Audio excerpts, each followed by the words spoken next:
Wait, did we make a mistake by sealing our brick walls? We whitewashed our newly installed brick wall in this bakery last week. This is how it turned out. The owners called the next day saying it is way too white.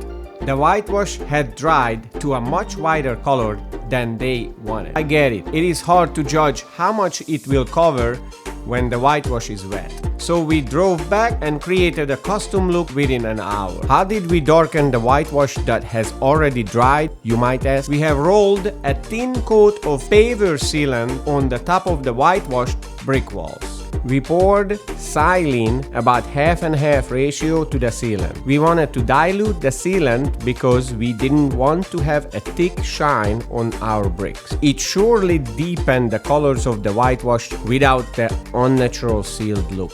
Would you have preferred this brick wall with heavy whitewash or with the colors accentuated with the sealant? Let me know in the comments.